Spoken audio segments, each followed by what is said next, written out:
Members, please be seated, and we have a video to show, which I think you'll enjoy.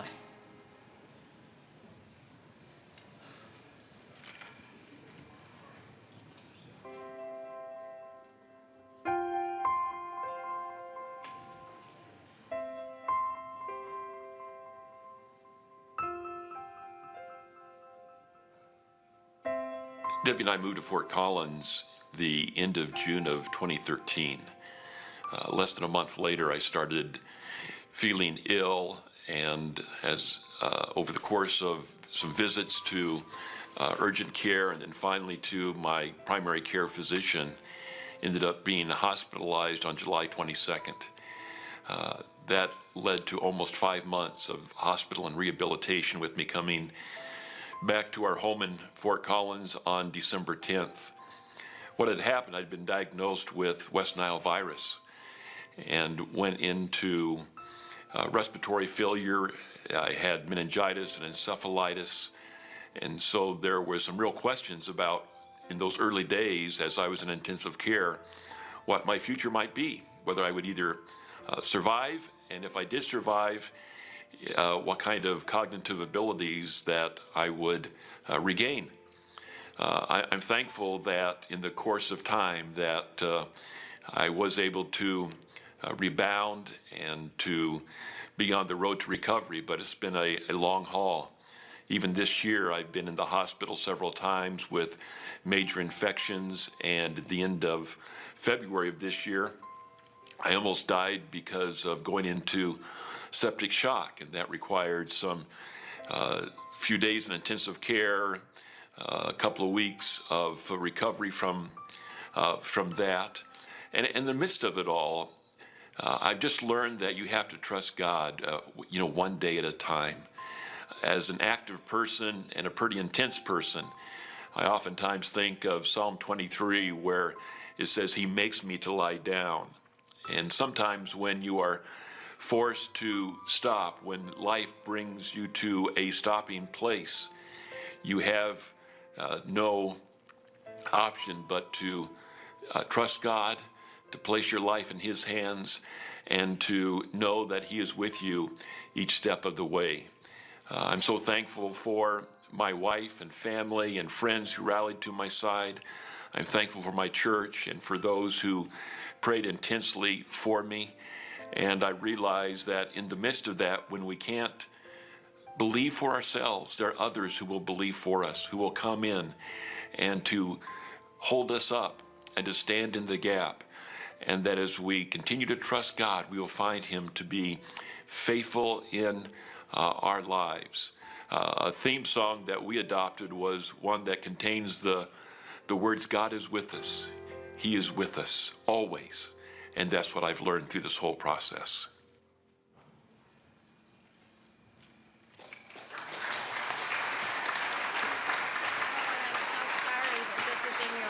That's fine. Can Let you me make just, it? it's okay. Let me just, Please say something. I know that many of the members here are new, but for those who have known me, I want to just express my appreciation for your generous support. Certainly, this body and many members of the Senate and of the state of Colorado have been a great support, and are certainly among those friends. And I wanted to present the speaker with a little mug. Now, it's not a campaign logo, so I want you to feel good about that. It's my Ken Summers Faith, Family, and Friends mug. And so thank you so much, Madam Speaker, and to you and to the members of this body. Thanks for your support. It's made a difference. Thank you. Thank you so much.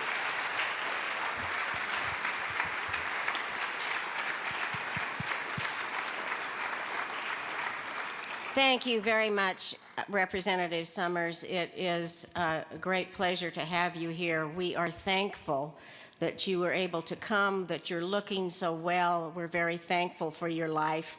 All the best wishes, and come back and visit us soon. Thank you very much.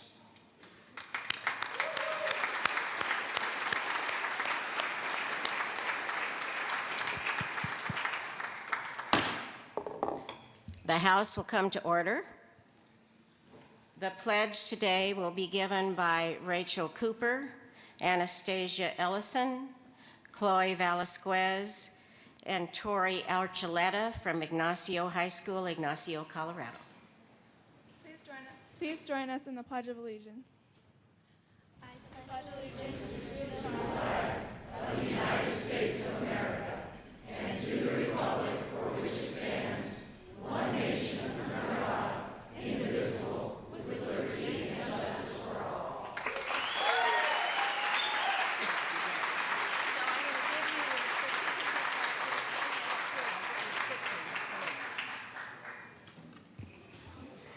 Mr. Kohler, please call the roll.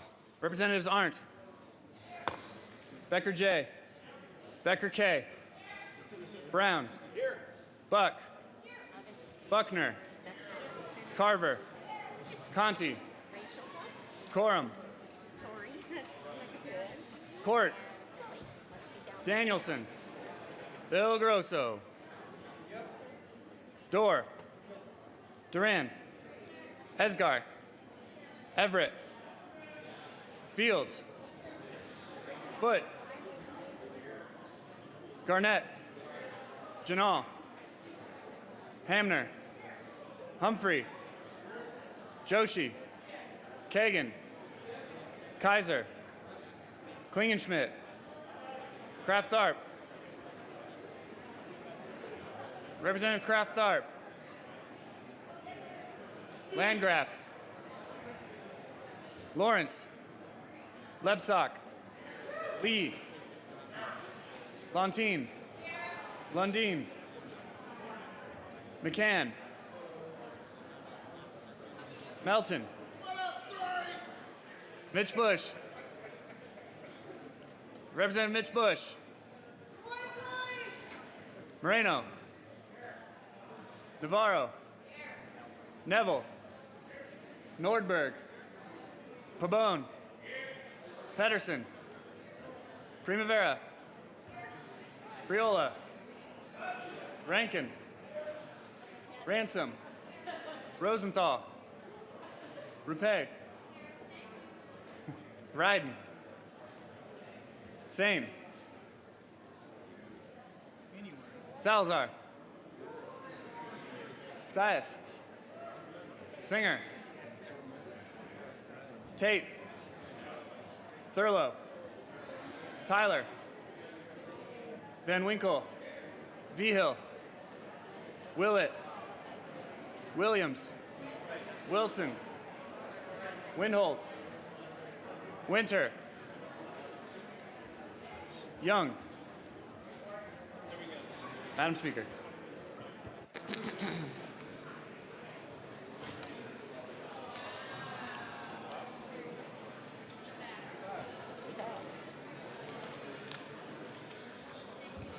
With 65 present, a quorum is present.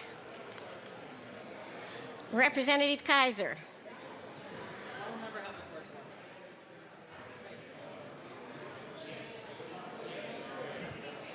Thank you, Madam Speaker. I move that the reading of the Journal of February 18th, 2015 be dispensed with and that it be approved as corrected by the Chief Clerk. You've heard the motion that the journal be adopted as corrected by the Chief Clerk. All those in favor say aye. Aye. Opposed say no. No. Motion passes. Announcements and introductions. Representative Esgar. Thank you, Madam Speaker. Members, I'd like to read a quick tribute, if you would mind your attention, please. Just Representative Esgar, give me 2 seconds here. Could we have some order, please? Thank you. Thank you, Madam Speaker. Members, I just want to say today is unofficially Pueblo Day in the Capitol, although it's Pueblo Day every day in the Capitol. But I, real quickly, at the risk of a fine, would like to introduce our Leadership Pueblo class over here on the side, and our Pueblo Community Health Center has also happened to join us today. And I have students up in the gallery who are from Pueblo Schools with the Gifted and Talented program.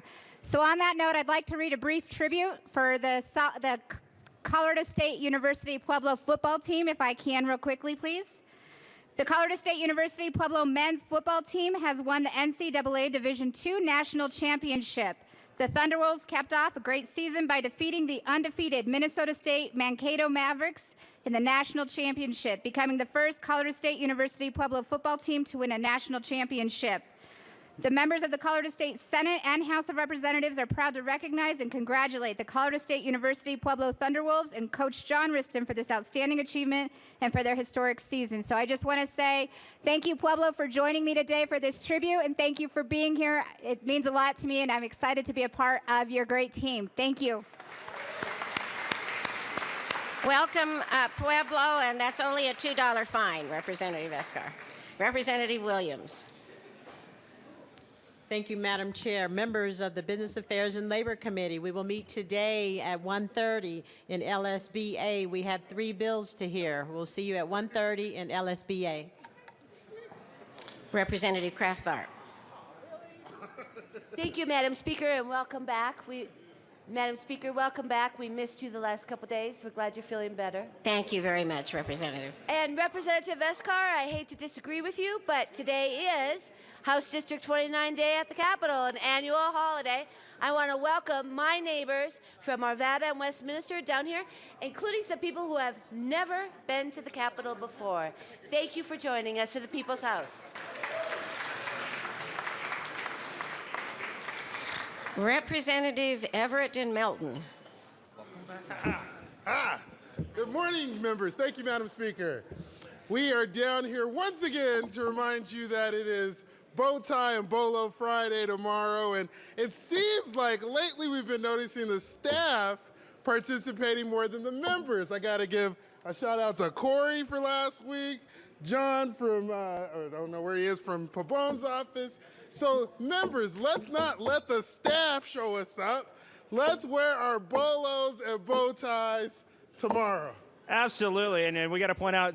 Paul and Dean's been following suit. So, and actually, I think the press staff on House Republicans has also been following suit, but in policy. But hey, let's raise the roof. You can get a bow tie for like $20 at JCPenney or Sears. And ladies, it can be very fashionable. It's like the in thing. It's the new pink. So, hope to see you guys in bolos and bow ties tomorrow. Oh.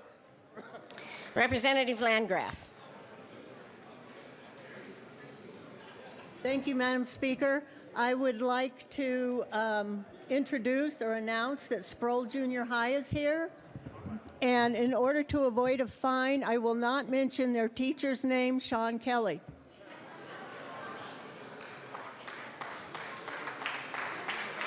Okay, well, since you're so sweet about it, Representative Landgraf, this time only.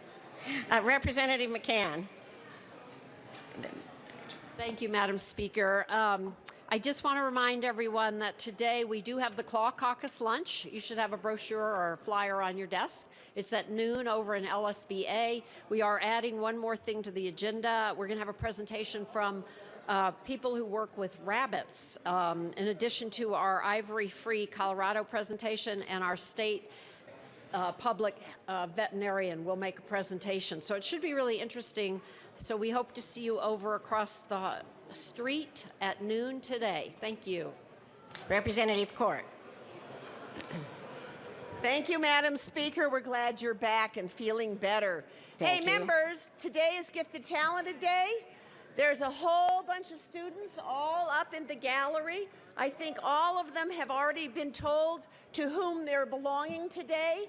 So I want to ask all you gifted and talented students, when the session is over here in the House, please come and find your representative, because we'll all be going to one or another place, whether it's or meetings or our office or whatever. So please come down outside there in the lobby, out in the hall, and find your representative so you can go with them wherever they're going. The second thing is Bolo Day tomorrow. What does that mean, members? Representative Court, would you give me 2 seconds, please? Please take your side conversations outside. Please proceed, Representative. Thank you, Madam Speaker. Again, all of the gifted, talented students will be looking for the people that they're shadowing after we're done here. So find your students to take with you to your various activities the rest of the day. And tomorrow is Bolo Day. So what does that mean? That means that Professor Court's lending library is available in the majority office for anyone who doesn't have a bolo. Otherwise, feel free to go get one of my daddy's bolos tomorrow morning. Thank you. Representative Fields and Lawrence. Good morning, Madam Speaker, and welcome back. Colleagues, as you know, the third Thursday of every month, we host the Crime Victims' Right Caucus, but today we are going to be canceling our caucus meeting today due to a conflict. And I would just like to remind everyone to please attend the human trafficking event from 11:30 to 12:15 in the West Foyer. This is a really important event, and we need to educate everyone about this tragedy that's taking place across the country. So please attend that today. And we will look forward to seeing you at the next Victims Caucus meeting in March. Thank you. Representative Buckner. Thank you, Madam Speaker, and my welcome back also. I'd like to recognize a group of students from my district, Horizon Middle School. I had the forethought to reserve seating on the floor for my gifted and talented students. So if they would stand and let you acknowledge Horizon Middle School gifted and talented students.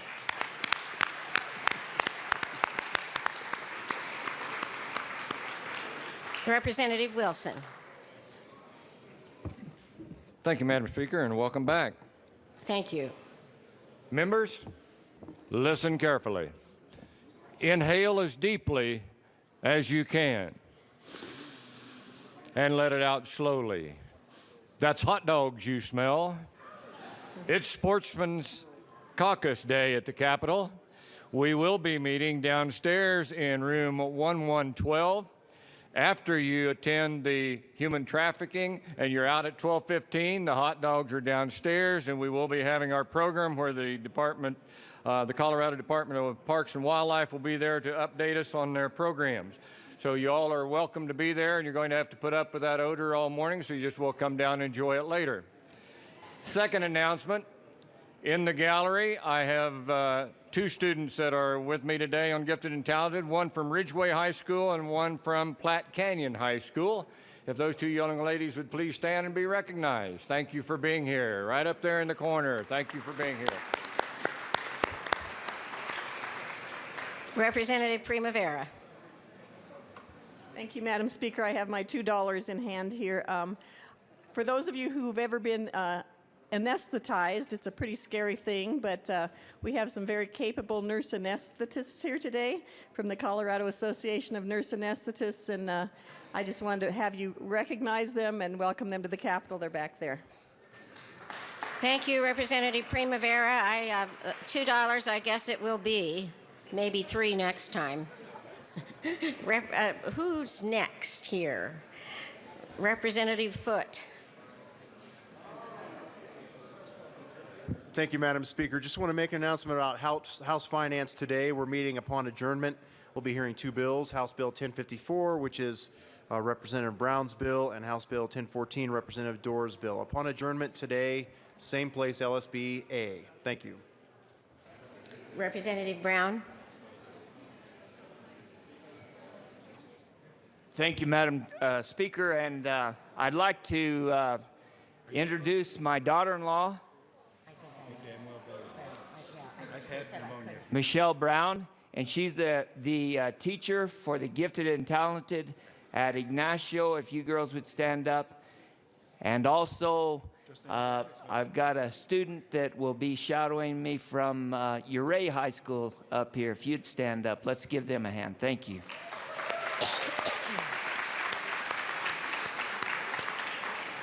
Representative Young.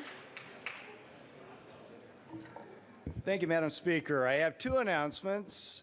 The first is appropriations. Last week I gave you a day off Friday, but this Friday, appropriations members, we're meeting at 8:30.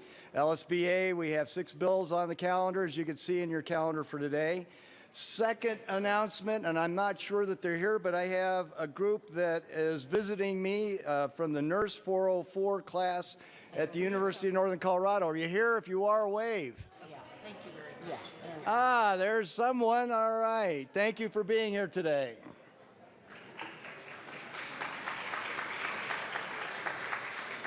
Representative Thurlow.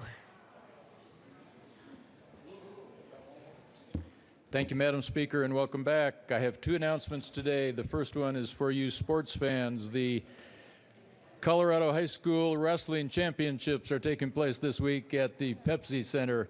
It's one of the finest sporting events that you'll ever see if you care to go out and watch wrestling. And then I'm also happy to say I have 2 gifted and talented students today, Caitlin Davis and Morgan Shaw. Caitlin and Morgan, stand up.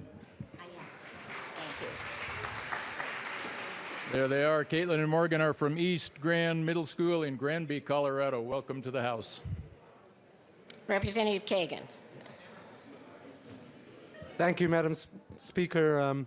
First, I'd like to introduce a foreign dignitary who is visiting us this morning, and we're very welcome him greatly. Mr. Toby Wynn. He is a judge of the Crown Court in Halifax, England. And yes, he does wear a wig when he is on the bench, which is the question I most often get asked about English judges. Mr. Toby Wynn, please welcome him to the House of Representatives. He is standing at the back there. Representative Landgraf. Oh, I beg your pardon, Representative Kagan. Members of the House Judiciary Committee, small change in order for this afternoon's hearings. House Bill 1164, which we anticipate will be a very brief bill, will go second after House Bill 1185. So House Bill 1164 second after House Bill 1185, which itself, the first bill, will be extremely short, judging from what the sponsor has told me about the bill. Representative Landgraf. Thank you, Madam Speaker. In the spirit of bipartisan fairness, I'll be bringing my $2 when we're done here. I wanted to announce that Peak Vista Health, community health centers are in the building somewhere. I don't see them. Right up there. They came up for community health night yesterday, and they're visiting today. Thank you.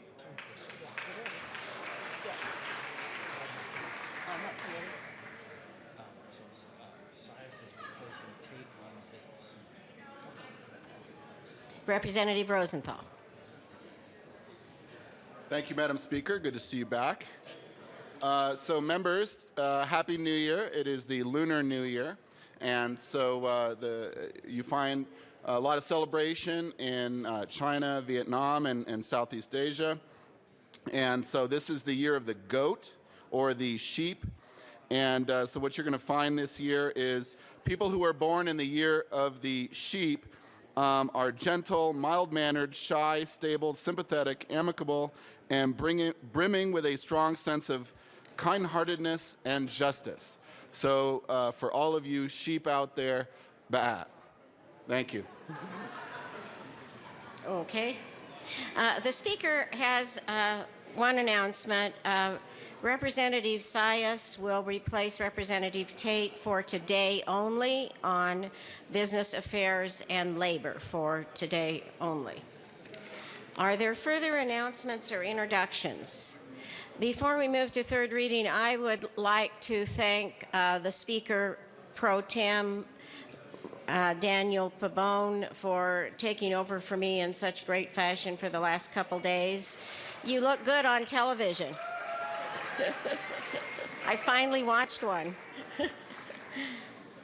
So the next order of business is third reading, final passage of bills. Mr. Kohler, I did it again.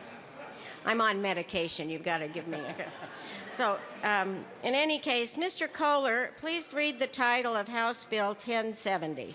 House Bill 1070, Representative Buckner, also Senator Martinez, Humenic, concerning changes to the crime profits distribution statute. Madam Majority Leader. Thank you, Madam Speaker. I move for the passage of House Bill 1070 on third reading and final passage. The question is the passage of House Bill 1070 on third reading and final passage.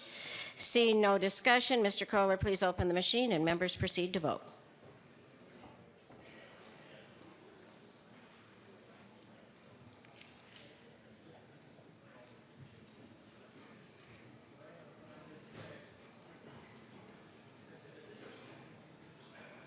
Close the machine. With 65 ayes and 0 noes, House Bill 1070 is passed.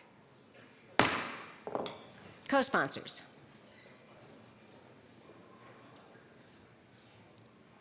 Close the machine. Mr. Tyler, please read the title of Mr. Kohler. Please read the title of House Bill 1072. Next time, the speaker will be fined $5 for that. House Bill 1072, Representative Fields, also Senator Newell, concerning harassment through an interactive electronic medium. Madam Majority Leader. Thank you, Madam Speaker. I move for the passage of House Bill 1072 on third reading and final passage. The question before us is the passage of House Bill 1072 on third reading and final passage. Discussion. Representative Carver. Thank you, Madam Speaker. I would urge a no vote on 1072. It presents serious constitutional issues on chilling protected speech, void for vagueness under the Due Process Clause, and I believe will not be effective in addressing cyberbullying. Thank you. Is there further discussion? Representative Fields. Thank you, Madam Speaker. I appreciate having the opportunity to provide some clarity on House Bill 1072. This bill is about harassment, and harassment has been a part of our statute for decades. In fact, if you look at your pink sheet today, it will tell you that in the last 3 years, 3,092 people have filed harassment cases. In fact, in testimony, we heard from the Fraternal Order of Police. They told us that the #1 calls that they get are calls that have to do with harassment. Basically, what this bill does, it updates our harassment code, and it adds harassment through interactive electronic means. That's what we're doing. I would like to think that this is breakthrough, cutting-edge legislation, but it's not. Colorado is not leading in this issue. In fact, there are several other states that already have this type of language on their books. I'd like to read some of them, list some of them for you. Louisiana, Georgia, New Mexico, North Carolina, Virginia, Alaska, Illinois, Iowa, Kansas, Massachusetts, New York, and Texas. But the real reason that I bring this bill to you is because of Kiana. I don't know if you had a chance to meet Kiana when she was here with her family, but she is the motivation behind this bill. I received an email from her mother, Christy, and she explained to me what happened to Kiana when I ran the cyberbullying bill last year. And I heard from many parents, many students, many counselors as it relates to this topic that we need to address, and we need to stop this cycle of harassment and hate on the internet. But it was her story that I felt like I had to get engaged in this topic as it relates to online bullying and harassment. So when I think about the 64 counties that we have and all the schools and all the cities, now is the time for us to address this very serious issue. As a mom, I know what it's like to do everything possible to keep your child safe from harm and from harassment. But Christy, Kiana's mom, wasn't able to protect her daughter from harassment. You might want to know that suicide is very high in the state of Colorado. And so what happened to Kiana within a short period of time, within a month, she was repeatedly harassed and bullied and intimidated with some very abrasive, severe language. Kiana lives in Highlands Ranch. She comes from a very affluent neighborhood. She lives in a very nice home, 3-car garage. When her dad came home and he entered the garage, he saw his daughter had attempted suicide by hanging herself.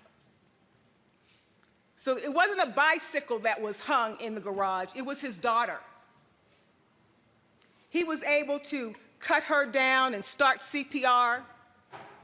They were able to call emergency folks in. They airlifted her to Children's Hospital. When she was airlifted to Children's Hospital, she had to spend 8 days in ICU and another 8 months at Children's Hospital. She is now a paraplegic because of the lack of oxygen that didn't get to her brain when she attempted suicide. Colleagues, if not now, when? We all took an oath, and we believe in life, liberty, and the pursuit of happiness for everyone. But Kiana will not have that opportunity because she was harassed and bullied to the point that she is now a paraplegic. As I mentioned before, she was a cheerleader. This happened in May 2013. She was a cheerleader, very popular in her school. And she started getting, her phone was ringing and texting. So in the morning, instead of getting a text saying, "What are you wearing?" she would get a text that says, "You're disgusting." That would happen about 6:30. Just imagine what that's like. You go on, try to pull yourself together, and you get another text that says something like, "Everyone hates you. Why don't you just drink some bleach?" Then she gets another text around 7, and it says something like, "We don't see you at school today. It's much better without you." Then it's 8 o'clock. "You must not be coming to school today, and it's a lot less drama when you're not here. I hope you just kill yourself." It continues. It continues on and on and on. "Nobody likes you at this school, sweetheart, so just get over it. Get over yourself. You look stupid today. I understand you attempted to try to kill yourself, and you weren't successful. I think you should just snap your FF neck, and I will help you." This kind of language and harassment on the internet cannot be tolerated. And once you put stuff like that on the internet, social media, whatever, it's different than the way people used to bully when I was in school, because it was immediate. It was face to face. Now, when you bully on the internet, within seconds, whatever you says goes out all over the place, sometimes around the world. And you can't get away from it. This is not about freedom of speech. This is truly about harassment, and I do urge a yes vote. Representative Kagan. Thank you, Madam Speaker. I'd like to address Representative Carver's very valid concern about the harassment statute, and I'd like to briefly mention what this bill would change in the harassment statute. Representative Carver, both in committee and here at the microphone, expressed concern that the harassment statute, as it's currently written, chills speech and criminalizes certain types of speech.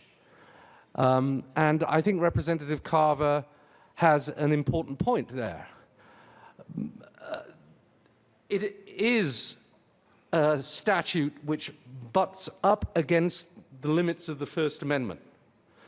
But a prosecution cannot be brought if the speech is protected speech under the First Amendment. That's what the courts are there for. That's what prosecutorial discretion is there for. But I think Representative Carver is right when she says, look, this is brushing up against First Amendment interests. But the answer to that is to repeal the statute. The answer to that is to change the statute so that it doesn't criminalize speech that might be protected by the First Amendment. The answer to that is not to say that the statute should continue, but it should only outlaw speech intended to harass, annoy, or alarm another person, intended to do that, that is made by telephone network, data network, text message, instant message, computer network, or computer system, but not by another interactive electronic medium. All this bill does is it takes the existing criminal prohibition against harassment and adds that you don't get out of being charged with harassment because you didn't use the telephone or a telephone network or a data network or a text message or an instant message or a computer network or a computer system. You used some other interactive electronic medium.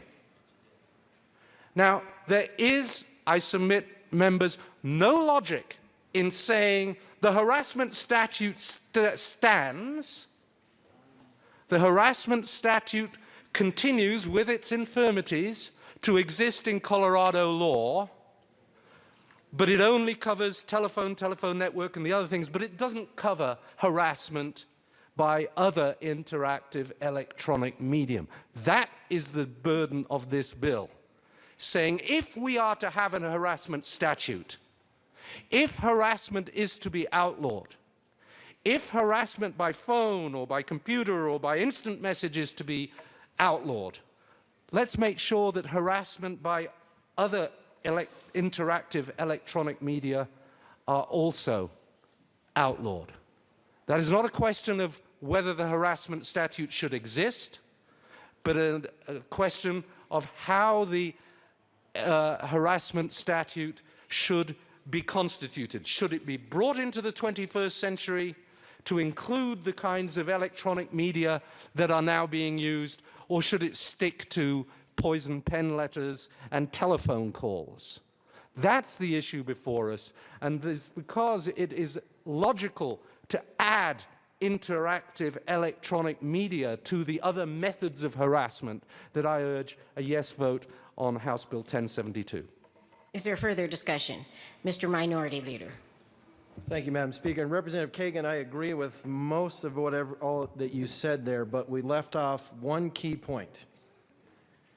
And one key point, page 2, line 6, it adds directly or indirectly. So it adds what you say to where, okay, let's add the interactive electronic medium, but it also adds directly and indirectly, which I was not on the committee that day, so I didn't hear all of the testimony, but I did listen in and I listened to a lot of the testimony.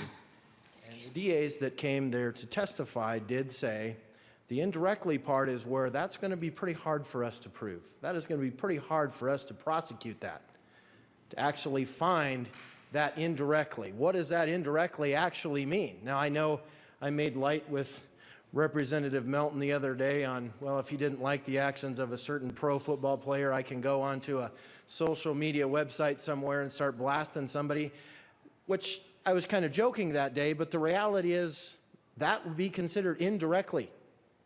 And are we going to start prosecuting rabid fans because they don't like the play of a certain player or something? We can see how this can be going beyond what is the intent of the sponsors and what they're actually trying to do.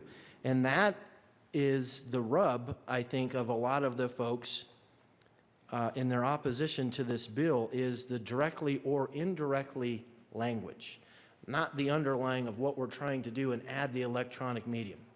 It is the directly or indirectly language, and I think that is why there is opposition to this bill, not because of the electronic medium, not because we want to protect those that are harassing people. It is because directly or indirectly and what that will actually lead to. Further discussion. Representative Carver. Thank you, Madam Speaker. First, let me say I have the deepest respect for Representative Fields and Representative Kagan. Cyberbullying is serious, and it needs to be one of the tools that we need to challenge it is, in fact, a potential criminal prosecution. But in the ABA Journal, as reported in November 2014, they report on the efforts in New York in last year, taking the New York harassment statute and changing it much as we propose to do today, direct and indirect, and not limited to juveniles. The New York Court of Appeals struck down that modified harassment statute in July 2014. And this is the report that the ABA Journal is making, and it says, look, this is the first time the court has really addressed the use of a harassment statute to go after cyberbullying. And what you need to do is you need to have a narrowly tailored law focusing on harassment of juveniles, not a broad harassment statute. And then just finally, the Colorado Commission on Criminal and Juvenile Justice Task Force worked on this issue, and I just want to read a short excerpt on page 11.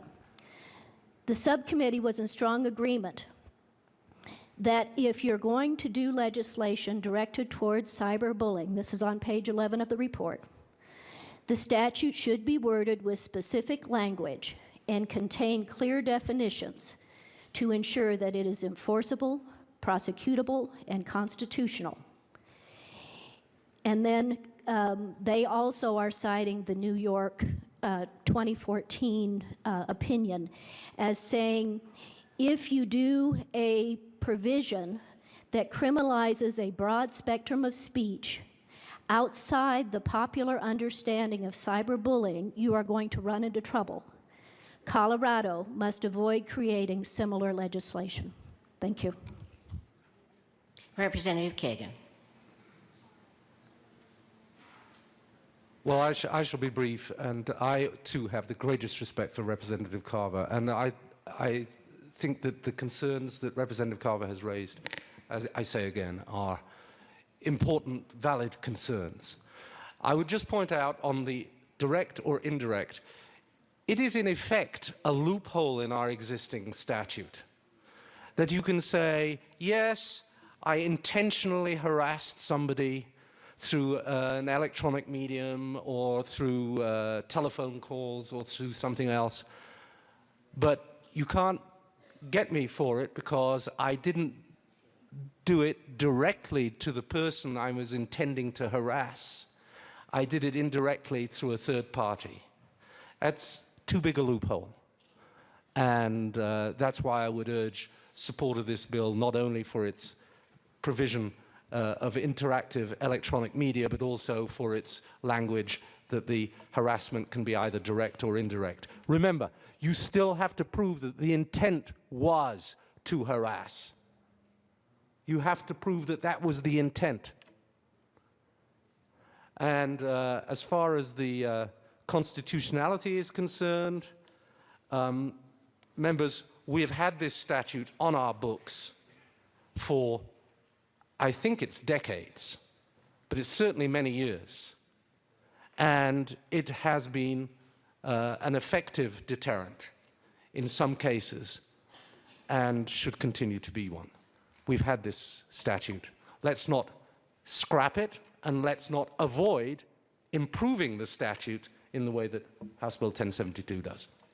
Is there further discussion? Representative Singh. Thank you, Madam Chair. I once ate something that folks disagreed with, and the messages I got from phone and text and many different electronic media were things like, I hope you would die. I hope you get raped. I hope you get raped with, and then they described the implements of this. They told me I was fat and I should really stop eating, but they didn't call me ugly. Cool. Anyway, but as a public servant, as an adult, I will defend the right to say it. I appreciate the spirit what this bill has been brought forward because we do need to protect our children. I'm just not sure this particular bill is it because of the broad language, so that we don't chill every speech that we disagree with. So I think that's the point that a lot of us are trying to make. We do appreciate the spirit of this bill. We really do. A lot of us have been harassed when we were children as well. We know how it feels. And it's very hurtful regardless of where it's located, whether it's face-to-face or if it's on a message board or in a, pick your billboard. Some of us know some non-traditional ones, things have been written on. So we do appreciate this very much, but that's why I will be a no vote on this bill today. Thank you. Is there further discussion? Seeing none, the question before us is the passage of House Bill 1072. Mr. Kohler, please open the machine and members proceed to vote.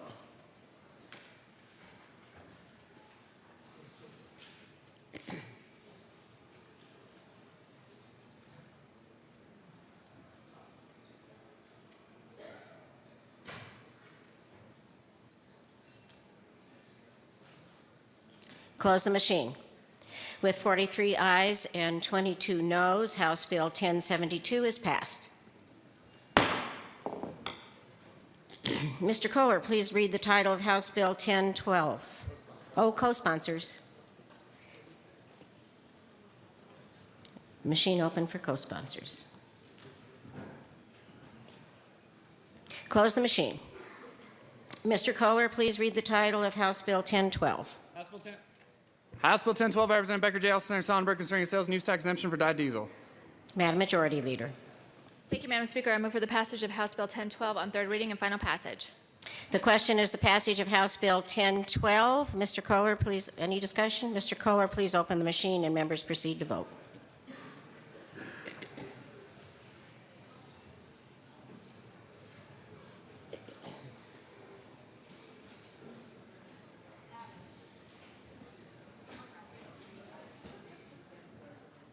Representative, close the machine. With 65 ayes and no noes, House Bill 1012 is passed. Co-sponsors.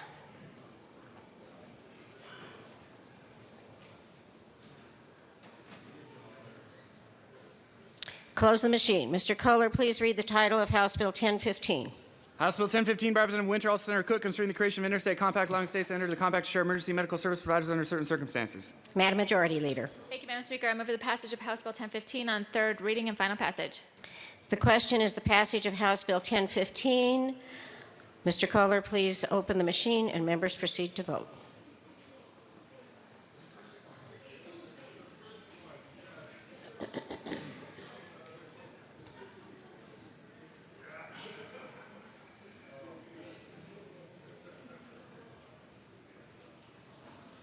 Close the machine. With 65 ayes and no noes, House Bill 1015 is passed.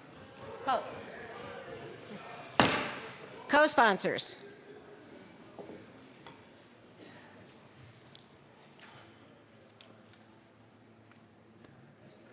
Close the machine. Mr. Kohler, please read the title of House Bill 1079. House Bill 1079 by Representatives Corman, Danielson, also Senator Roberts, concerning the program for teen pregnancy and dropout prevention in connection with making and reducing appropriations. Madam Majority Leader. Thank you, Madam Speaker. I move for the passage of House Bill 1079 on third reading and final passage. See no discussion. The question is the passage of House Bill 1079. Mr. Kohler, please open the machine and members proceed to vote.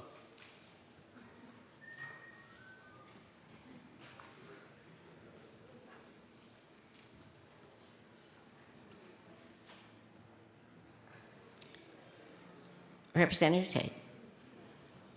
With 46 ayes, 19 noes, House Bill 1079 is passed. Co-sponsors.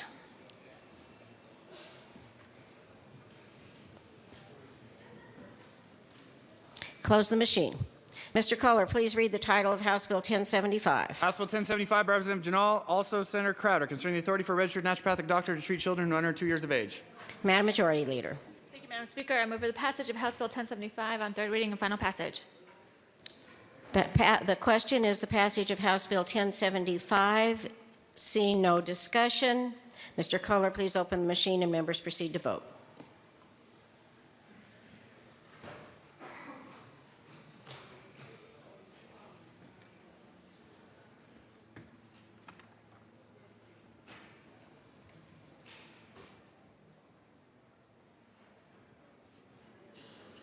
Close the machine. With 53 ayes and 12 noes, House Bill 1075 is passed. Co-sponsors.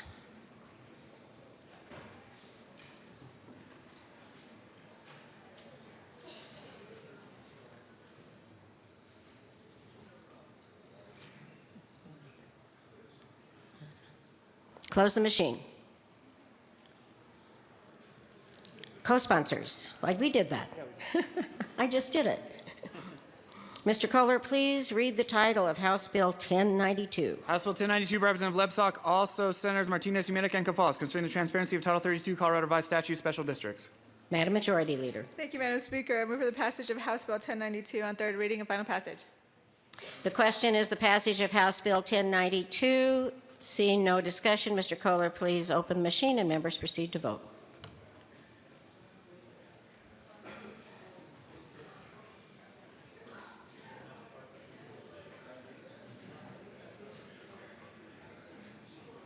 Close the machine.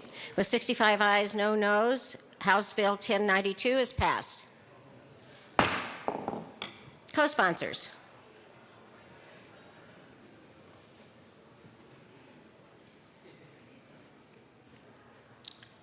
Close the machine. Mr. Kohler, please read the title of Senate Bill 21. Senate Bill 21 by Senator Baumgartner, also Representative Vigil, concerning the repeal of the Interstate Pest Control Compact. Madam Majority Leader. Thank you, Madam Speaker. I move for the passage of Senate Bill 21 on third reading and final passage. The question is the passage of Senate Bill 21. Seeing no discussion, Mr. Kohler, please open the machine and members proceed to vote.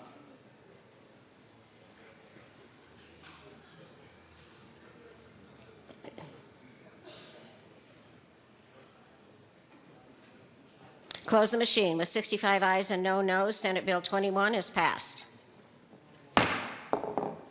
Co-sponsors.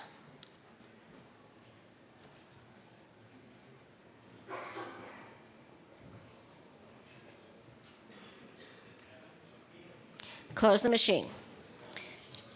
Mr. Kohler, please read the title of House Bill 1092. Oh, I beg your pardon. Please read the title of House Bill 1094. No. Oh. Oh, it's 1192, isn't it? Mr. Kohler, please read the title of 1192. House Bill 1192 by Representative Becker K. Also Senator Neville T. concerning the ability of specified establishments licensed to serve alcohol beverages for on-premises consumption to become part of an entertainment district authorized by a local government. Madam Majority Leader.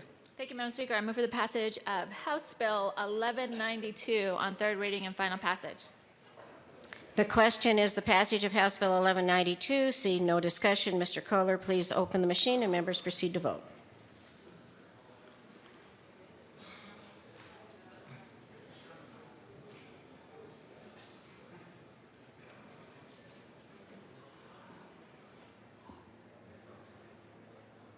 Close the machine.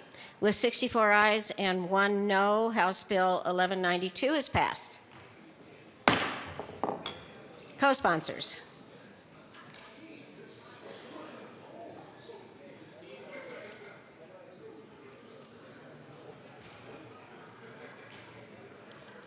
Close the machine.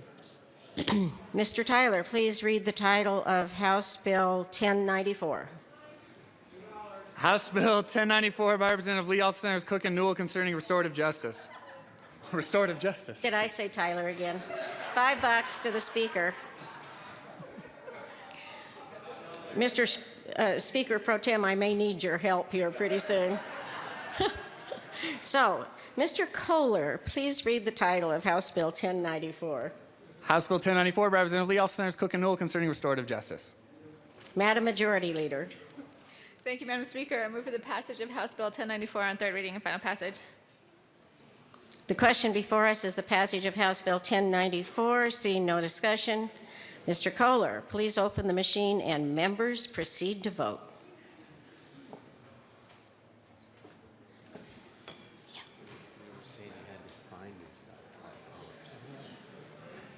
Well, you want to stay up here and finish.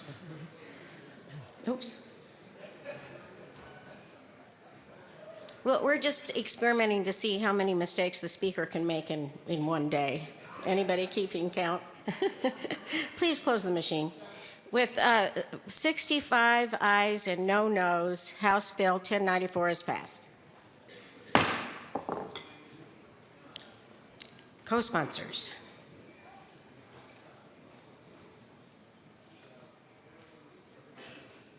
Close the machine. Mr. Kohler, please read the title of House Bill 1106. House Bill 1106 by Representative St. All Senator Sonnenberg concerning clarification of access by eligible persons to unredacted adoption records that contain identifying information. Madam Majority Leader. Thank you, Madam Speaker. I move for the passage of House Bill 1106 on third reading and final passage. The question before us is the passage of House Bill 1106. Seeing no discussion, Mr. Kohler, please open the machine and members proceed to vote.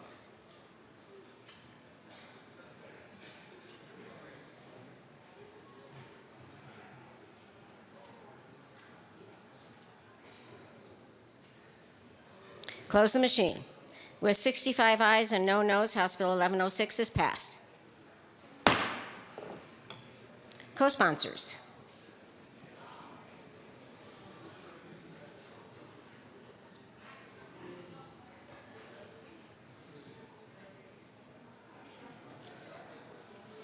Close the machine. Mr. Kohler, please read the title of House Bill 1144. House Bill 1144 by Representative Primavera, also Senator Todd, concerning the prohibition of synthetic plastic microbeads and personal care products. Madam Majority Leader. Thank you, Madam Speaker. I move for the passage of House Bill 1144 on third reading and final passage. The question before us is a passage of House Bill 1144. Seeing no discussion, Mr. Kohler, please open the machine and members proceed to vote.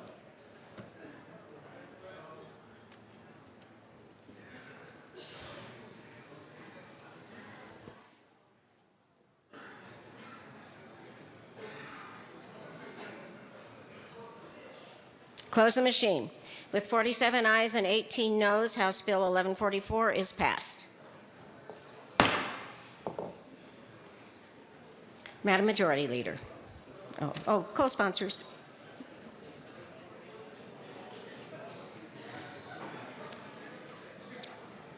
Close the machine. Now, Madam Majority Leader, do you have a motion for me?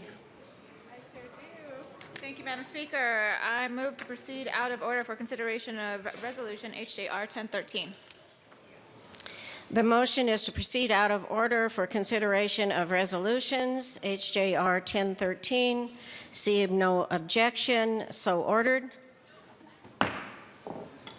Mr. Kohler, please read the title of HJR 1013. House Joint Resolution 1013 by Representatives McCann and Nordberg, also Senators Gonzalez and Cook, concerning Human Trafficking Awareness Advocacy Day. Representative McCann. Thank you, Madam Chair. I move House Joint Resolution 15-1013 and ask that it be read at length. Whereas human trafficking is the fastest growing criminal industry in the world and is second in total criminal income only to drug trafficking, with an estimated annual global income of $32 billion. And whereas, according to the Trafficking in Persons Report 2014, it is estimated that as many as 30 million men, women, and children around the world are victims of what is now often described with the umbrella term human trafficking. And whereas in the United States, between 100,000 and 300,000 children are at risk for sexual exploitation, with an average age of entry into commercial sex of 12 to 14 years old. And whereas it is estimated that 76% of transactions for sex with underage girls start on the internet. And whereas between January 1st, 2012 and December 31st, 2014, the FBI Rocky Mountain Innocence Lost Task Force accomplished the following: led 174 sex trafficking and commercial sexual exploitation of children investigations, arrested 67 people for pimping and trafficking related offenses, and 38 people for patronizing a prostituted child and sexually assaulting a child, fielded 834 trips from the National Center for Missing and Exploited Children and from citizens, law enforcement agencies, prosecutors, Department of Human Services personnel, victim advocates, nonprofits, and many others. Trained over 15,000 people about human trafficking and commercial sexual exploitation of children, and with the assistance of local law enforcement partners across the state, recovered 204 juveniles from commercially sexually exploitative situations. And whereas among the diverse populations affected by human trafficking, children are particularly at risk of involvement in sex and labor trafficking, especially those children who reside in the child welfare system. And whereas traffickers prey upon children and youth with low self-esteem and minimal social support, traits that tend to be highly prevalent among young people who are homeless or those in foster care due to their history of abuse, neglect, and trauma. And whereas minors forced into prostitution are more properly identified as victims and not criminals. And whereas one study shows as many as 50 to 85% of sexual trafficking victims are individuals who have previously lived or currently live in the child welfare system. And whereas, as a result of the diverse systems that touch these children's lives, professionals in the child welfare, law enforcement, treatment, nonprofit, and faith-based communities must collaborate to develop a multidisciplinary response to protect victims of child trafficking.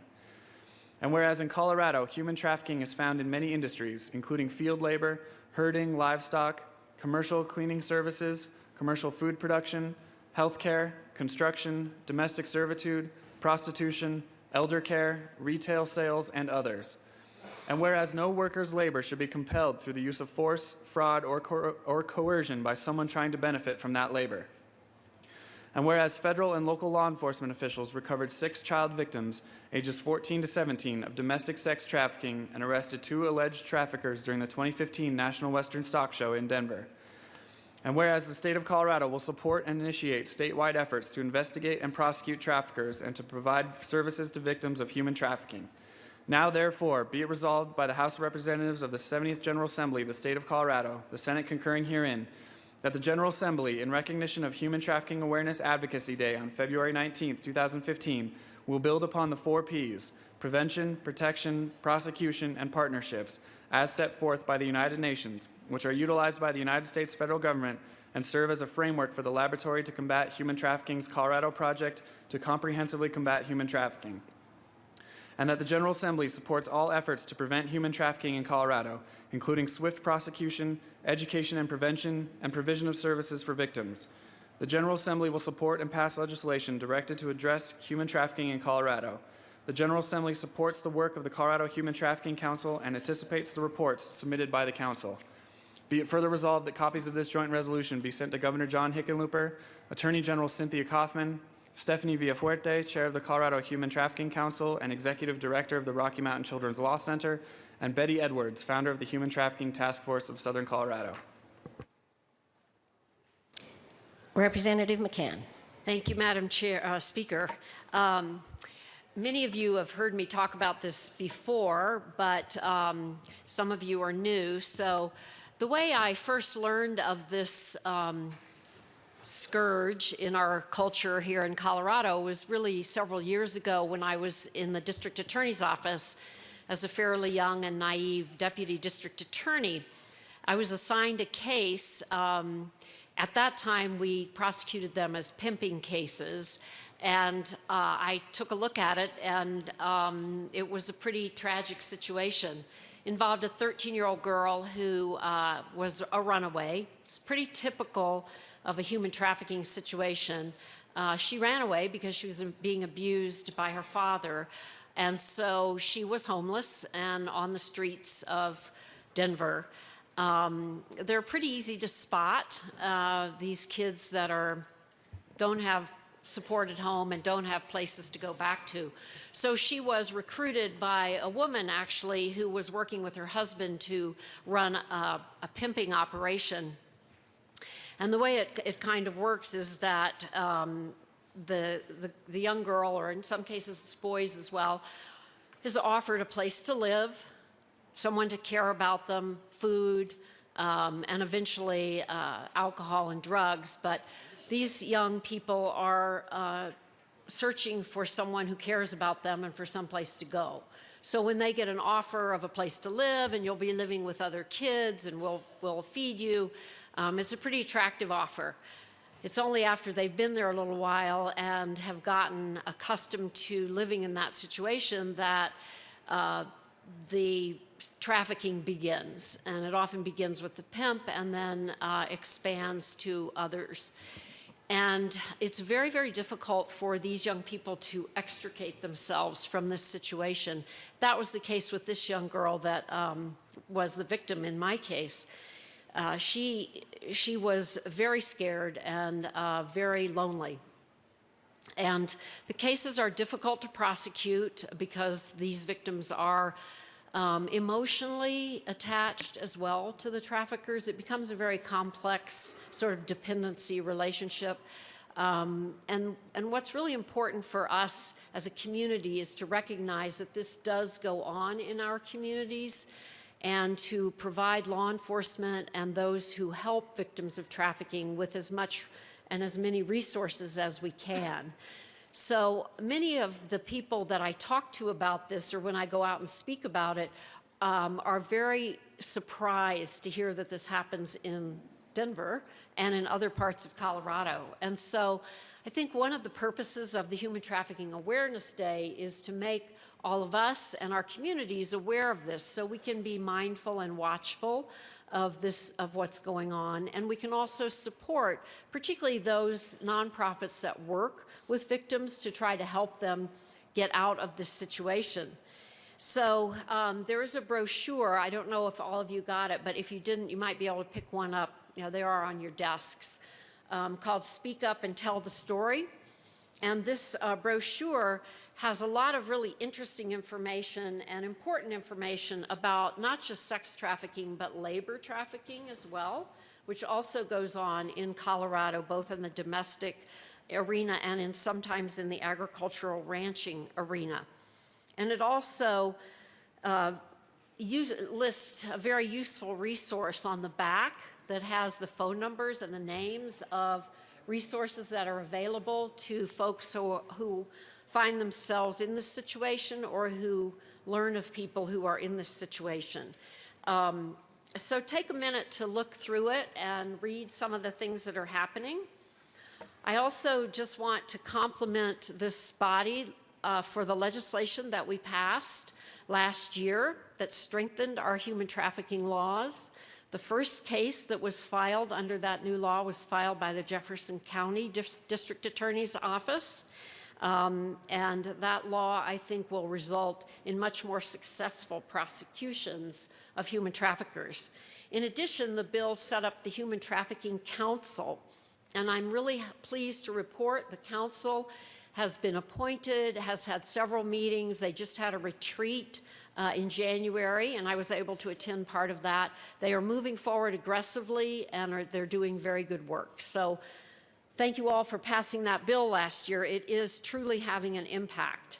I also would encourage you, if we're not here on the floor, which we might be, but at 11:30, there's going to be a presentation in the West Foyer about human trafficking, and then there's a press conference at 12:30, to which all of you are invited. And just a couple other things. There's also a display in the North Rotunda by I Emphasize, which is a group in Boulder that works in the schools to help educate young people about the dangers of this activity. So I would just close by thanking you all for your attention and encouraging you to become aware of this and to find out about efforts in your own communities that are targeted toward human trafficking and support them in any way that you can. It truly is a very sad and really despicable underworld that exists in some of our communities here in Colorado. So thank you. Representative Nordberg. Thank you, Mr. Speaker Pro Tem. And Representative McCann, thank you for your sponsorship on this resolution as well as your commitment to this issue. It's been an honor to work with you. Members, the other weekend, I hosted a town hall in Colorado Springs. And over the course of that meeting, there was a great deal of interest in this issue, and the resolution was brought up. And they expressed a great deal of thanks for bringing awareness, the legislature bringing awareness to this issue. But they also expressed a sense of relief because certainly our safe suburban community of Colorado Springs had been insulated from the scourge of human trafficking. As you can imagine, that spurred a great conversation that day. And unfortunately, I had to inform them that just in the past year alone, the Colorado Springs Police Department had rescued 24 underage girls and 34 adult women from various trafficking operations. That just 4 weeks ago at the Denver Stock Show, 6 minors were rescued by the FBI from a sex trafficking ring. The point I made then and the point I'd like to convey now is that this is not a Colorado Springs issue, this is not a Denver issue, this is a Colorado issue. Unfortunately, I dare to say there's not a community in this state that hasn't been impacted in one way or another from the trafficking epidemic. But the good news is this: people are becoming more aware. This legislature, I believe, has become more aware. And while there's still much work to be done, we've made great progress, and that's the great thing about today. It's about renewing our commitment to educating ourselves and tackling this head on. As Representative McCann mentioned, some legislation we passed last year, we've also passed some this year and the year before. And we've proven that time and time again that human trafficking is not a partisan issue. It's something we all work on together, and we all are in agreement when it comes to stopping this modern day form of human slavery. So thank you again for your attention this morning, and would ask for your support for House Joint Resolution 151013. Representative Quorum. Thank you, Mr. Speaker Pro Tem. I'm going to support this resolution with an asterisk. Now, why would I say that? You know, we just voted on something that had to do with harassment and bullying. And frankly, I'm offended by page 3, line 7, calling out the sheep industry. I assure you, I've been very aware of the sheep industry for many, many years. I was born into it. My dad ran a stockyards. We handled about 225,000 head of sheep. I have many friends and acquaintances in the sheep industry. And I can tell you, there's stories going around all the time about the abuse of the herders. I would ask the sponsors of the bill to provide me evidence of prosecution of any case in Colorado involving sheep herders. Members, it is not happening. They are well taken care of. Most of them are coming in from Peru. There's a process that you go through. You pay their way here, you pay their salaries, you feed them, and it's a contract. And I don't know of any contracts in the last, I think they're 3-year contracts. I don't know of any contract that has not been renewed in the last 5 to 10 years from those herders. So I want you to show me where that trafficking is. Thank you. Is there any further discussion on House Joint Resolution 1013? Seeing none, the motion before us is the passage of House Joint Resolution 1013. All those in favor say aye. Aye. Those opposed say no. House Joint Resolution 1013 passes. Representative McCann.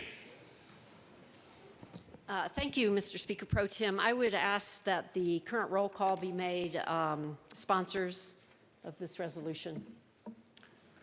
Seeing no objection, the current roll call will be made sponsors of the resolution. Are there any guests that you'd like to introduce this afternoon? Okay. Go ahead. Representative Nordberg. Thank you, Mr. Speaker Pro Tem. Members, I'd like to introduce some of the folks that put today's event together, and if you could wait to applause till the very end. They're over here on the right-hand side. Betty Edwards is the chair of the Human Trafficking Task Force of Southern Colorado. She is here today. Tamara Farah, who I'm proud to say is a friend and constituent and put her heart and soul into today. She is the event chair and also a board member of the Human Trafficking Task Force of Southern Colorado. And Task Force board member Debbie Manzanares is also here. Thank you, Debbie. And we also have a special guest from one of the most prominent human trafficking awareness organizations in the country. Chairman Dan O'Brien from Shared Hope International is here. So please help me give them a warm welcome.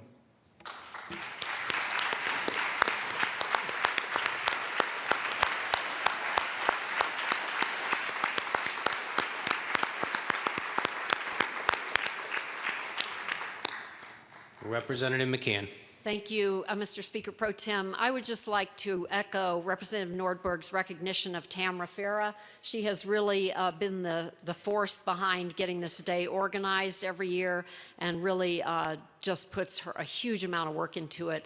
So I would like to recognize her as well. And I believe we have some folks up in the gallery who are also here on representing some organizations that work in the human trafficking field. So if they could stand, please, and be recognized.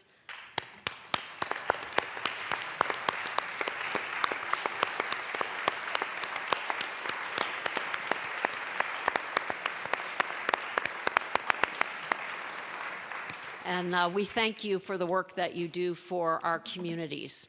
Thank you. Thank you, Representative McCann and Representative Nordberg, and for all of you who have been in the chamber to hear this important resolution and for all the work that you do. Next order of business is general orders, second reading of bills. Representative Kagan.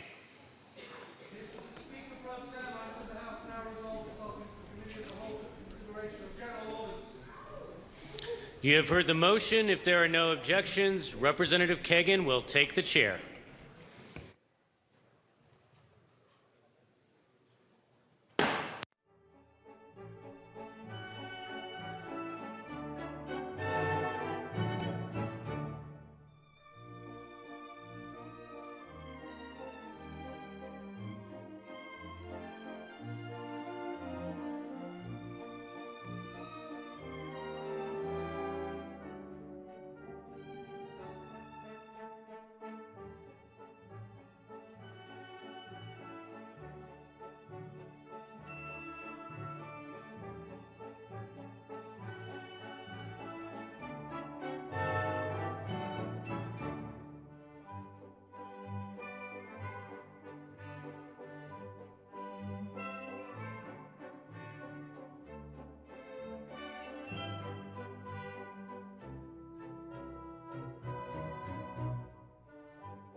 The committee will come to order.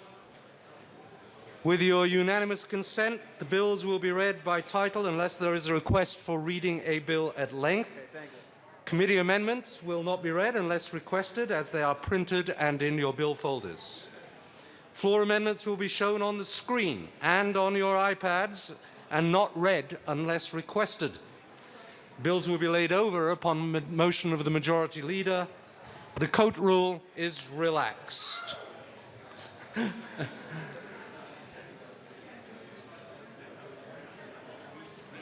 Yeah, Mr. Kohler, please read the title of House Bill 1048. House Bill 1048, Representative Williams, also Senator Balmer, concerning authority of the Commissioner of Insurance to adopt principle-based life insurance reserve requirements for life insurance policies. Representative Williams. Thank you, Mr. Chair. I move House Bill 1048, and there is no committee report. Representative Williams. Thank you. Members, this is a bill that enacts the NAIC model legislation that requires the Commissioner of Insurance with the Department of Regulatory Agencies to issue principle-based reserve requirements to modernize the method in which the insurance reserve requirements are calculated. Under this bill, only 42 NIC states are voting members, and it'll take 20 more states have to be adopted before we enact this piece of legislation. I ask for an aye vote. Any further discussion of House Bill 1048? Representative Dole. I'm not going to blow it up. Thank you, Mr. Chair.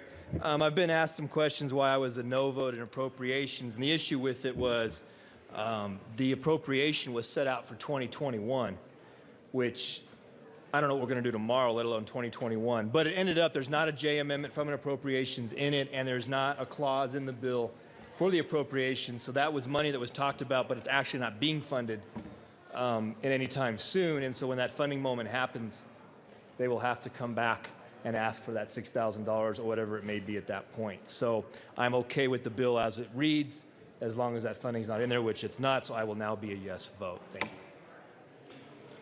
Is there any further discussion of House Bill 1048?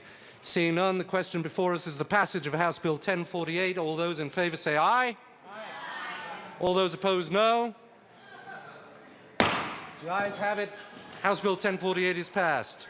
Mr. Kohler, please read the title of House Bill 1187. House Bill 1187, Representative Lebsack, all Senators Garcia and Sonnenberg, concerning mental health evaluations of licensed veterinarians conducted by a veterinary peer health assistance program, is ordered by the State Board of Veterinary Medicine. Representative Lebsack. Thank you, Mr. Chair. I move House Bill 1187, and I do have an amendment. Representative Lebsack, is there a committee report that you also wish to move? No committee report. Yes. Oh. There's an ag committee report. I beg your pardon, Mr. Chair. I move the Ag, Livestock, and Natural Resources Committee report. Very good. Representative Lebsack, to the committee report. The committee report just changed, made a few minor technical amendments to the bill. Is there any further discussion of the committee report from the Agriculture, Livestock and Natural Resources Committee? Seeing none, the question before us is the adoption of the report of the Committee on Agriculture. All those in favor say aye. All those opposed, no. The committee report is adopted. To the bill, Representative Lebsack. Is it appropriate, Mr. Chair, to go to the amendments, or? Yeah, absolutely. I have an amendment. If you would ask that. Yeah. Mr. Chair, I ask that the amendment be put on the screen. I move Amendment 002. Amendment L002 has been moved and has been properly displayed. Representative Lebsack. Thank you, Mr. Chair. I spoke with the ranking member, Representative Coram, after the committee hearing. This passed unanimously out of the committee.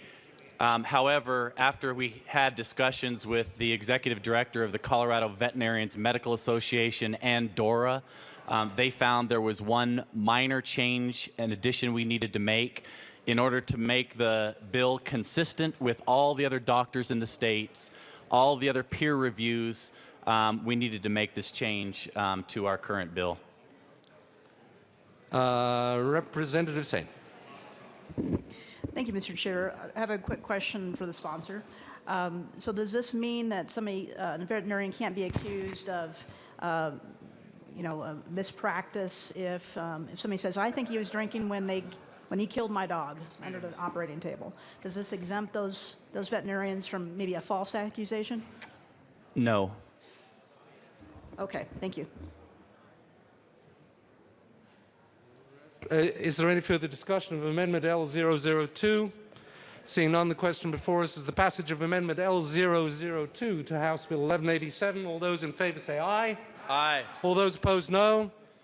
The ayes have it. L002 is passed. To the bill, Representative Lebsack. Thank you, Mr. Chair. Members, what this bill does is simply aligns the peer review for veterinarians with every other doctor in the state. So if you're a doctor and you have a family practice, or you're a pharmacist, or you're a dentist, you have this peer review already.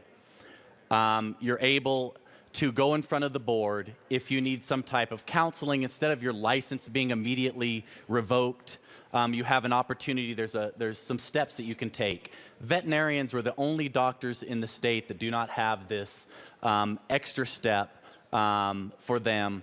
And so that's what this bill does. It aligns the veterinary practice along with every other doctor in the state and allows them to have an opportunity to go before a board, to get a peer review, to get counseling, treatment, whatever they need without, and because there's many instances where they don't need their license revoked, they just need a little bit of help and treatment. So that's what this bill does, Mr. Chair. Any further discussion of House Bill? Representative Say. Thank you, Mr. Chair, and I very much appreciate this bill and what the representative is trying to do. My concern has still been unanswered from the committee. I did vote yes in the committee, but I'm probably going to have to vote no today. The reason is this, is there have been veterinarians that, and unfortunately, veterinarians have a very, very special job because they treat very, very special members of our family. They're very much dependent on us for their care. And a lot of times we are very emotionally attached and connected to our pets. And often veterinarians get the brunt of this grief, especially if a beloved pet dies. If the beloved pet dies in the middle of surgery, for example, often the veterinarian gets blamed. Okay. But the bill does not address this one concern. Sometimes a veterinarian will do everything they possibly can to save that animal. But I've seen instances where a veterinarian is accused of being drunk, smoking dope, insert substance here. You killed my dog because you were inebriated. But that allegation was not true. So I'm not sure this does enough to protect the veterinarian. I would have preferred to see something in this bill that would address the entire body of work that veterinarians have. To say this gentleman's never, ever had a complaint before. His work is exemplary. Something that would give some kind of out, that there would be some kind of written warning or notice, rather than going through this whole rigmarole and having to attend classes and other things. I think there should be some exemption in this bill for that. So I will be a no on the bill today, unless there's something else that may address that concern. Representative Lebsalk. Thank you, Mr. Chair. And Representative Sain, I share your respect of veterinarians. They do have a very difficult job treating our pets and livestock, and it can be a very stressful occupation, which is the reason why I was willing to run this bill. Essentially what this bill does, as you're aware, is allows veterinarians to have that extra step so that if they are falsely accused and they go before the board has, this allows the board to be more thoughtful in consideration about both the allegation and the veterinarian. And so veterinarians are the ones who brought this bill idea to me. And I believe it's thoughtful. It may not be as comprehensive as you would like, Representative Sain, and I'm more than happy to work with you and the veterinarians possibly over the interim on a bill that further protects veterinarians. But I'm asking for a yes vote today because simply what this bill does, members, is make sure that our veterinarians are treated like any other doctor in the state and respected. Any Representative Del Grosso. Mr. Minority Leader. Thank you, Mr. Chair. And members, I had the fortunate pleasure of sitting in on agriculture that day, so I actually did hear this bill in committee.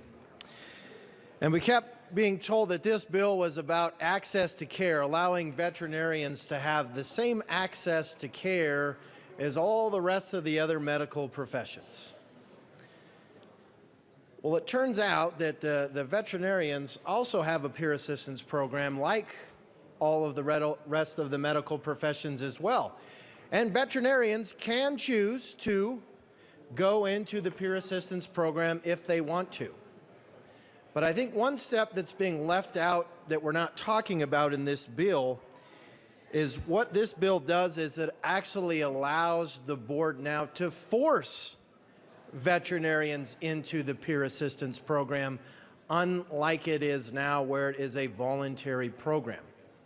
My concern that day was, their argument was as well, since it's not a voluntary program now, that we don't have an option to force somebody in there, so the only tool we have now is to just revoke their license.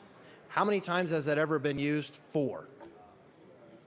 4, because that's kind of the nuclear option.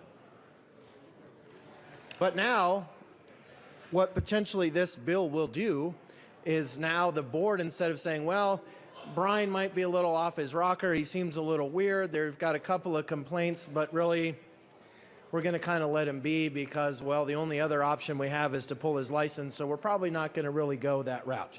They might come to me and say, hey, Brian, will you please go into the program? Will you please get an evaluation? I can say, well, maybe I will, just to kind of get you off my back, or I can say no, and then they'll say, well, I'm not going to push the nuclear button, and so we'll just kind of go as it is. But now this bill would give the board the authority to now force me to go into the peer program. It would force me to take a day off from work. It would force me to leave my practice and have to go into this peer assistance program. So instead of this being used 4 times and 4 people going down that path, you're going to see many more veterinarians have to be subject to this practice. Now, I thought that there was some merit to this bill and that it deserved to be discussed further, and that is why I voted for it in committee. But I think the amendment that was offered today did not get me to where this bill needs to be. And members, I'm not about giving the board the authority to force these people into this peer assistance program, and that is why I will be a no. Any further discussion of House Bill 1187? Seeing none, the question before us is the passage of House Bill 1187. All those in favor say aye. Aye. All those opposed, no. The ayes have it. House Bill 1187 is passed. Mr. Assistant Majority Leader. Thank you, Mr. Chair. I move to lay over House Bill 1007 to tomorrow, Friday, February 20th. Seeing no discussion, House Bill 1007 will be laid over till tomorrow. Mr. Kohler, please read the title of Senate Bill 24. Senate Bill 24 by Senator Sonnenberg and John, also Representative Wyden, concerning updates to the local government audit law to maintain consistency with audit standards. Representative Wyden. Thank you, Mr. Chair. Members, I'm happy to bring you this audit committee bill. It is a bipartisan bill, and I want to thank my colleagues, Representative Primavera and Representative Nordberg, for co-sponsoring on this bill with me. Members, Senate Bill 24, did I move Senate Bill 24? No. Thank you, Mr. Chair. I move Senate Bill 24. Senate Bill 24, yes? Proceed. Thank you, Representative Wyden. Thank you, Mr. Chair. Members, this is a really simple bill, but I do want to let you know what it is about. The local government audit law provides a mechanism for local governments with annual revenues or expenditures of $500,000 or less to apply to the state auditor for an exemption from an audit. Recently, the U.S. Office of Management and Budget approved changes to increase the threshold for requiring a single audit to $750,000 from $500,000. This bill would increase the threshold for that exemption from audit to provide consistency with federal requirements. So it aligns the state requirement with the federal. We did not want our local governments that were in that $500,000 to $750,000 area to end up having to be audited by the state, but not by the federal government. And additionally, the American Institute of Certified Public Accountants recently modified auditing standards, which included required changes in terminology for the independent auditor's report. This bill would provide consistency between the terms used in the local government audit law to describe local government audit reports and the changes in terms adopted by the AICPA. Specifically, the bill would update the terms from unqualified to unmodified. So members, that is this very simple, straightforward bill. I urge an aye vote. Is there any further discussion on Senate Bill 24? Seeing none, the question before us is the passage of Senate Bill 24. All those in favor say aye. Aye. Those opposed, no. The ayes have it. Senate Bill 24 is passed. Mr. Kohler, please read the title of Senate Bill 41. Senate Bill 41 by Senator Holbert, also Representative Van Winkle, concerning a requirement that local governments regulate amateur radio communications in accordance with an existing federal preemption established by the Federal Communications Commission. Representative Van Winkle. Thank you, Mr. Chair. I move Senate Bill 41, and there is no committee report. Representative Van Winkle. Thank you, Mr. Chair. Members, this is a very straightforward bill. It simply codifies into statute FCC Rule PRB1. It regulates amateur radio operators. Essentially, it says that local governments cannot regulate ham radio antennas out of existence. Amateur radio operators are perhaps best known for providing communications during natural disasters and floods, when normal communications aren't available. In Colorado, there are 14,000 ham radio operators, and they have been there to help during every major forest fire in recent years, and most recently gained a great deal of attention during the floods of 2013, when during the worst parts of the crisis, they were the only communications available. During the crafting of this legislation, we did reach out to local governments and homeowners association representatives, and there was no opposition. HOAs are exempt, and radio operators have been operating under PRB1 since the 1980s. Likewise, it does not ban radios. It simply allows for reasonable accommodations based on things like appearance and safety. Once again, this bill simply clarifies statute to make life easier for both local jurisdictions and amateur radio operators to successfully operate in the state of Colorado. It passed out of committee unanimously, and I urge a yes vote today. Is there any further discussion on Senate Bill 41? Seeing none, the question before us is the passage of Senate Bill 41. All those in favor say aye. Those opposed, no. The ayes have it. Senate Bill 41 is passed. Mr. Cole, please read the title of House Bill 1207. House Bill 1207, Representative Melton, also Senator Todd, concerning the use of earphones while driving. Representative Melton. Thank you, Mr. Chair. I move House Bill 1207 and the Transportation and Energy Committee report. Representative Melton to the Transportation and Energy Committee report. Thank you, Mr. Chair. In the committee, we amended the bill to exclude out commercial driver's license or holders of commercial driver's licenses, mainly because the federal law already requires that they can't use earbuds. So we wanted state law to conform with federal law. I asked for an aye vote. Representative Krafthoff. Thank you, Mr. Chair. Representative Melton, I just want to say thank you so much for bringing this bill. This idea has been brought up by constituents that this is very important.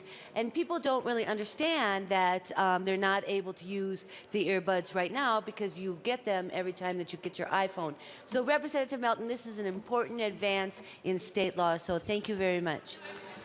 Is there any further discussion of the Transportation and Energy Committee report? Seeing none, all those in favor of adopting the Transportation and Energy Committee report say aye. Those opposed, no. The Transportation and Energy Committee report is adopted. Representative Melton to the bill. Thank you, Mr. Chair. So what House Bill 1207 does is that currently under state law, if you're driving using your telephone and you are using a Bluetooth or a wired device that connects to your phone, you're technically breaking the law. So if Representative Del Grosso, for instance, were driving around and using his Bluetooth, he'd be breaking the law. And so what I want to do is make sure that Representative Del Grosso isn't breaking the law when he's driving by using a Bluetooth through this bill, allowing you to use a device in at least one ear. For that reason, I ask for an aye vote. Representative Buck.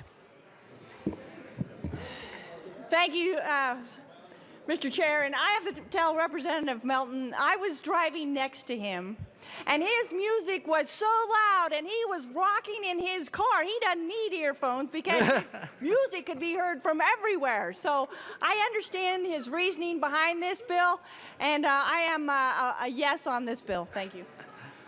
Is there any further discussion of House Bill 1207? Seeing none, the question before us is the passage of House Bill 1207. All those in favor say aye. Those opposed, no. The ayes have it. House Bill 1207 is passed. Mr. Assistant Majority Leader. Thank you, Mr. Chair. Members, if you're following along, House Bill 1113 was next. That was incorrectly calendared. That will be next Thursday. So we will not be hearing House Bill 1113. Mr. Kohler, please read the title of House Bill 1122. House Bill 1122, Representative Fields, also Senator Cook, concerning limiting eligibility for parole in connection with amending certain provisions concerning the revocation of parole for certain inmates. Representative Fields. Mr. Chair, I move House Bill 1122 and the committee report. Representative Fields to the committee report. And Representative Fields, will you make sure, please, that the microphone is right in front of you? Thank you, Representative. Thank you, Mr. Chair. Members, the committee report makes some changes that were based on the stakeholders' input, and it provides an opportunity for an in-camera review hearing for those who are ready for parole release. I urge a yes vote. Is there any further discussion of the committee report? Seeing none, the question before us is the adoption of the House Judiciary Committee report to House Bill 1122. All those in favor, say aye. Aye. Those opposed, no. The ayes have it. The committee report is adopted. Representative Fields to the bill. Thank you, Mr. Chair.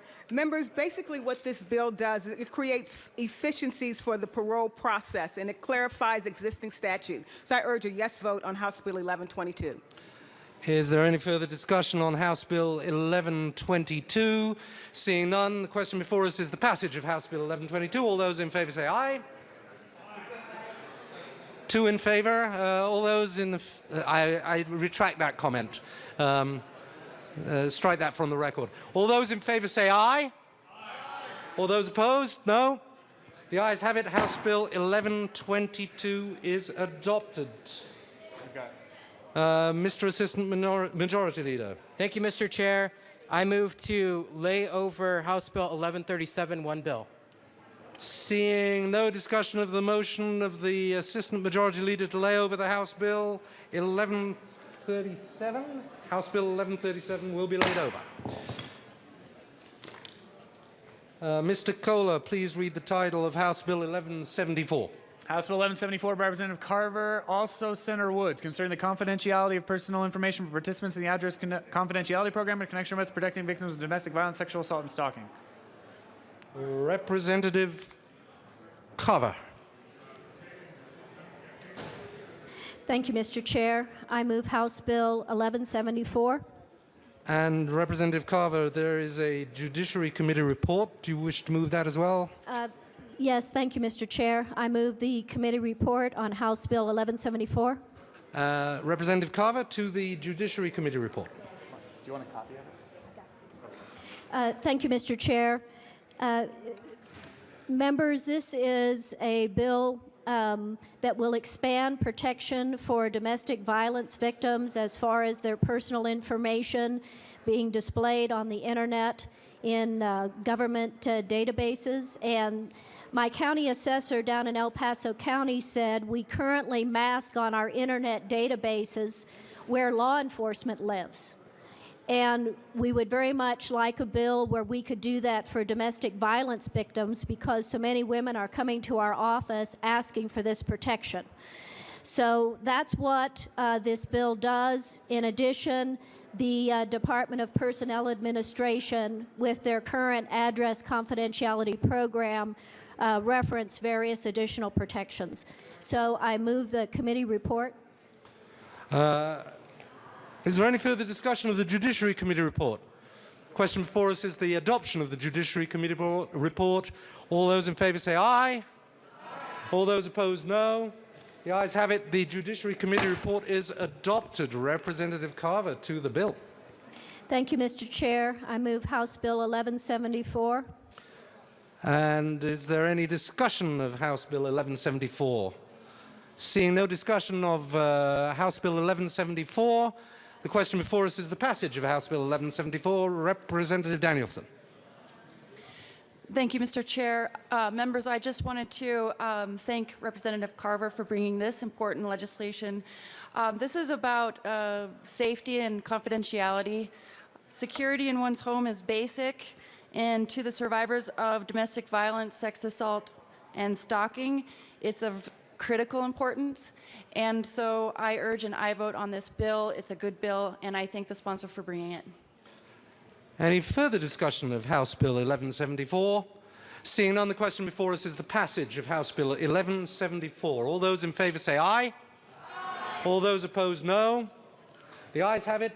House Bill 1174 is adopted, is passed.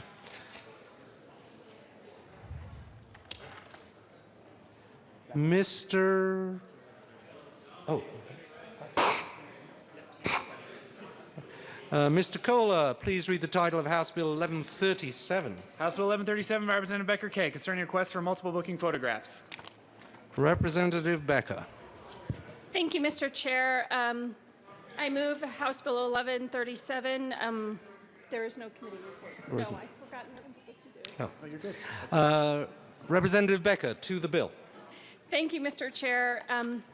This is a cleanup to a bill that I ran last year that addressed websites that have been arising to, for the sole purpose of charging people to have their pictures removed from the website. So this bill addresses business enterprises that upload booking photos or mugshots and then charges people to remove them.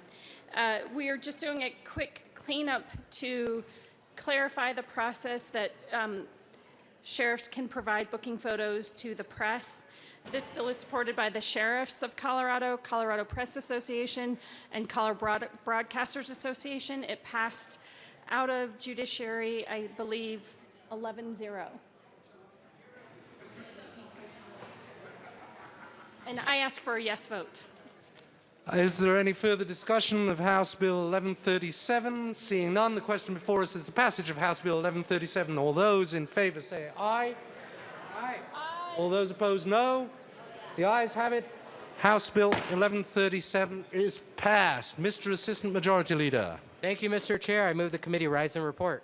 You have heard the motion. Seeing no objection, the committee will rise and report.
The House will come back to order.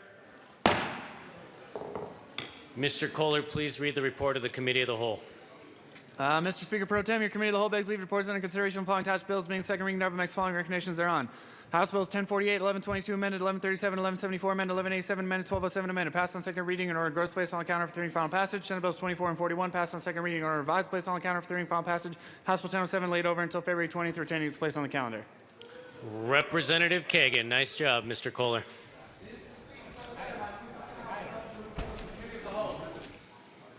You have heard the motion, and there are no amendments at the desk.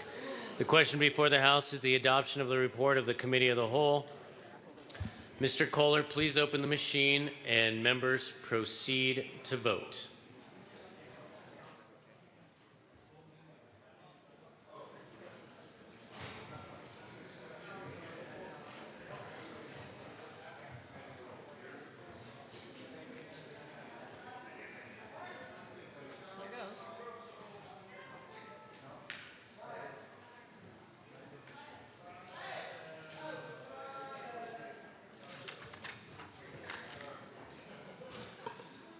Close the machine. With 65 aye votes, no no votes, 0 absent, 0 excused, the Committee of the Whole report is adopted.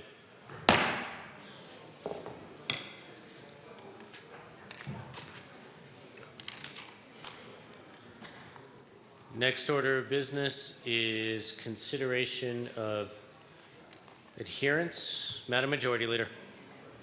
Thank you. I move to lay over Senate Bill 159 until March 2nd. Seeing no objection, Senate Bill 159 will be laid over as requested by the Majority Leader. Further announcements and introductions.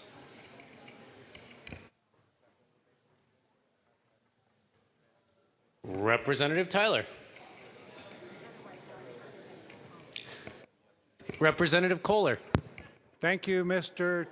Speaker Pro Tem.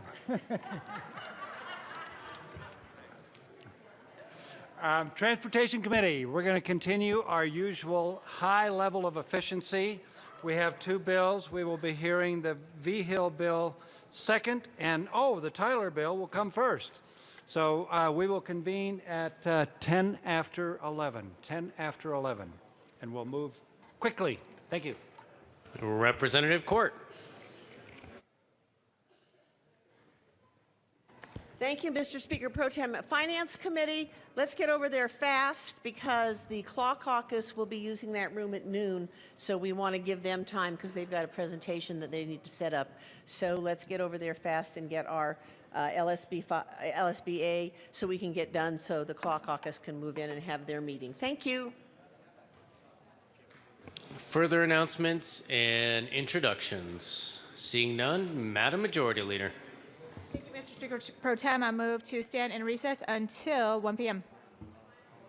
Seeing no objection, the House will stand in recess until 1 p.m. this afternoon.